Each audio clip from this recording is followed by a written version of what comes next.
Você se sente cansado o tempo todo?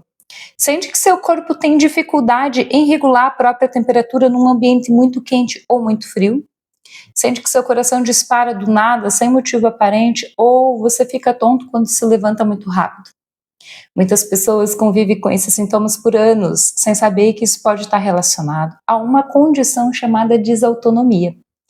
Hoje eu vou explicar o que é a desautonomia, por que ela acontece e como ela afeta o funcionamento do nosso organismo. Bom, a desautonomia é um conjunto de condições que afetam o nosso sistema nervoso autônomo, que é aquele sistema que funciona automaticamente sem que a gente precise pensar para que ele funcione, como controlar os batimentos cardíacos, a pressão arterial, a digestão, a sudorese, a respiração,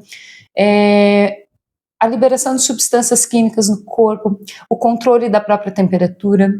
E quando o sistema nervoso autônomo não regula essas funções corretamente, surgem diversos sintomas que podem afetar vários sistemas do nosso corpo, porque ele perde a capacidade de manter o equilíbrio interno que nós chamamos de homeostase.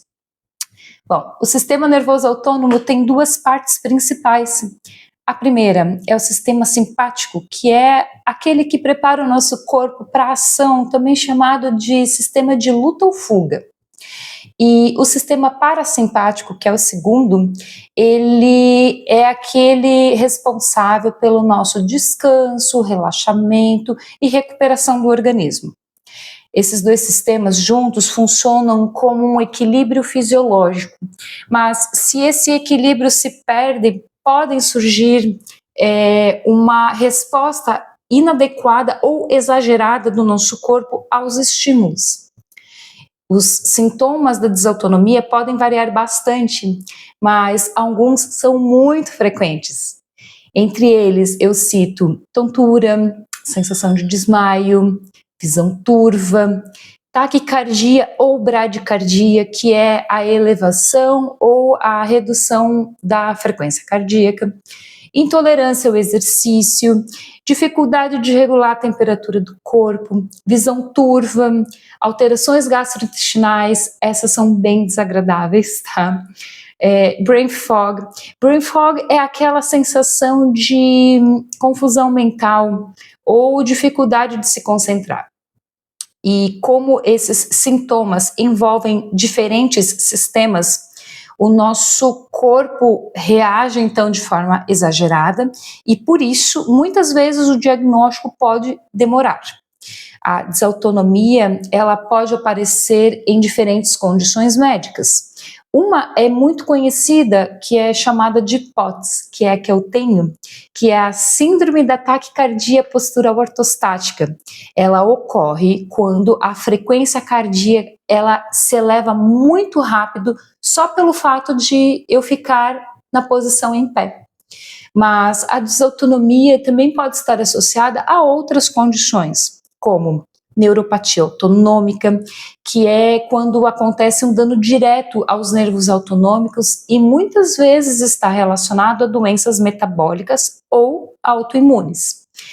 Outro tipo de desautonomia, atrofia de múltiplos sistemas. Ela é uma condição neurodegenerativa rara que afeta múltiplas funções autonômicas e motoras. Outro tipo de desautonomia, a síncope ou síndrome neurocardiogênica, que é a síncope vasovagal. Ela é mais caracterizada pelos episódios de desmaios devido a uma queda súbita na frequência cardíaca e na pressão arterial. Outro tipo de desautonomia é a desautonomia secundária, que pode surgir associada a outras condições, como doenças autoimunes, infecções virais. Na pandemia, muitas pessoas ficaram com sequelas em decorrência do vírus da Covid e desenvolveram desautonomias. Outro tipo de desautonomia está relacionado a neuropatias, a doenças do tecido conjuntivo. Aqui eu dou um destaque para a síndrome de Ehlers-Danlos, que é a que afeta a estrutura do colágeno, alterando também as funções autonômicas. Mas observe que cada tipo de desautonomia tem mecanismos diferentes. porém todos envolvem uma falha na regulação autonômica. Por isso, o diagnóstico envolve uma avaliação clínica detalhada e alguns testes específicos são pedidos para os pacientes, como o teste da inclinação, também chamado de tilt test, o monitoramento da frequência cardíaca e a avaliação da pressão arterial em diferentes posições. Como os sintomas podem variar muito entre as pessoas, o diagnóstico precisa ser feito por profissionais especializados. Eu destaco os cardiologistas e os neurologistas. A desautonomia, ela não é uma doença que é única na abordagem do tratamento. Ela depende muito da origem, né, da causa e a forma como ela se manifesta. Mas existem algumas estratégias que costumam ajudar, né, como um tratamento.